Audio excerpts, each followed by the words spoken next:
Sihr in Arabic is actually a way of deceiving someone. These are people that will get inside your head. They will manipulate you. Don't listen to them. Don't go near them. By the way, this is the same thing that was said about Rasulullah sallallahu alaihi wasallam. If you go near him, just put something in your ear so you don't hear his magic, which is what they refer to the Quran as. Because if you hear it, you're going to get messed up. It's going to mess you up. You're going to go against your family. You're going to leave home. It's going to drive you insane. So save yourself.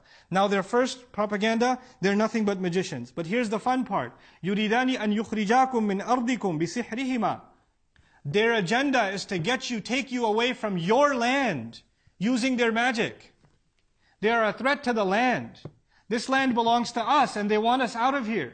They want to dominate us. What are these two men in front of a standing army, in front of one of the greatest kingdoms that ever existed, standing there with nothing but a message that Allah is the one who sends rain from the sky, or Allah is the one who made the earth humbled for you, or Allah is the one who opened up pathways and roadways for you on this land. They're the threat. This is their great threat. And one of the greatest military mights in human history is saying, they're going to kick us out of our land, or out of your land. And notice, by the way, when he said this, Fir'aun, I've already told you before, when he was in power, he used to openly say, who does the land belong to? Me. It's my land. These rivers flow beneath my feet. This is what he would say, openly. وَهَذِهِ الْأَنْهَارُ تَجْرِي مِنْ تَحْتِي. But now that he's threatened, and his power is about to go away, he says, people will not back me up. I can't go give a public speech and say, I really want to stay king and I'm scared of Musa. He can't give that kind of a speech and expose his own weakness. So he has to say, hey guys, this is your land. These people and this Islam, this Musa and Harun, they are a threat to your land. He's never said your land before. It was always my land. What happened all of a sudden? Oh, this is about the people. This propaganda is, even though he's an elitist, he believes everything is entitled for himself. He feels himself superior to everyone else. When he gives his political speeches, he makes people feel like, no, I'm there for you guys. I'm worried about you. And I want to save this nation and I want to make sure it stays great. Or gets great again. That's what he wants.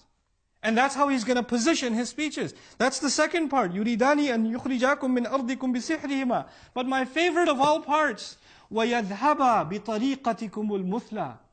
It's incredible.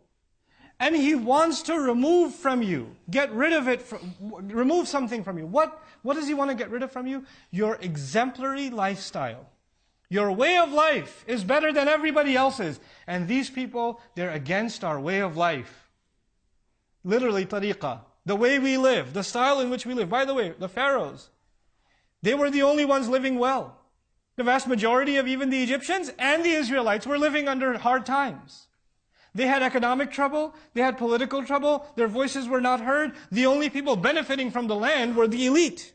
And yet they sold people, we have the best lifestyle. So what if you're going bankrupt? So what if there's nobody to take care of your medical needs? So what if you're losing your jobs or barely enough to get paid enough to survive? None of that's important. What's important is Egypt is number one, baby. And we better hold on to this number one status. We're the best. And these people, they're a threat to our number one status. These poor people that were being given this propaganda, what does the Quran say? Istafazza, istakhaffa. He took them for a ride. He made them, he took their ability to think away. He made them emotionally weak, so they would hear his propaganda and they would get scared. Really? Our lifestyle's going to change? Everything's going to go away? What little I have is also going to be gone? I can't allow that to happen. وَيَذْهَبَا بِطَرِيقَتِكُمْ. But then he used the word al-muthla. Muthla comes from the Arabic word amthal. It's the feminine of it. Amthal means that's whose examples are most given. Let me put that in simple words for you. When you come across something, like for example, if you're talking about school, the number one school in the nation, everybody gives its example, right? We want to be like that. I want to go to a university like Harvard. I want a great car like a Mercedes. People give the example of the elite thing, the highest thing. The thing whose example is always given. The elite example that's always given. In any space. That's actually the example that's amthal. That's the word that's being used here, the feminine form, al-muthla. In other words, we are so amazing as a nation, whenever anybody thinks of advancement, or justice, or security, or lifestyle, when they think of the very best, they think of us. We are already number one. We don't need any improvement. We're already the very best. There's no better to have than us. How can they bring anything that's going to improve us? We're already perfect. وَيَذْهَبَا بِطَرِيقَتِكُمُ الْمُثْلَى.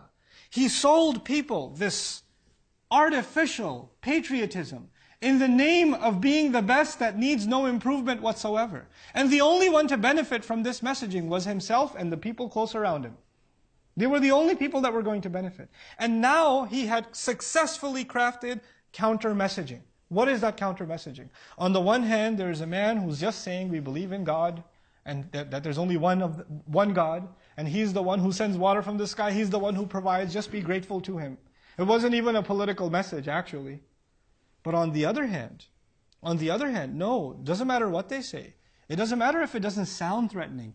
There's a threatening undertone. There's a secret threat to your society in their message. Don't be duped. Stay away from them and be afraid of them. Be afraid of anyone who follows Musa in his way. Instill an irrational fear in people. And by the way, the only people who are able to see through that irrational fear are people who stop and think. لِأُولِي النُّهَى. People who are able to stop and actually think. We find ourselves in interesting times, and I won't explain to you the obvious, why I decided to share some things from this khutbah or these ayat with you.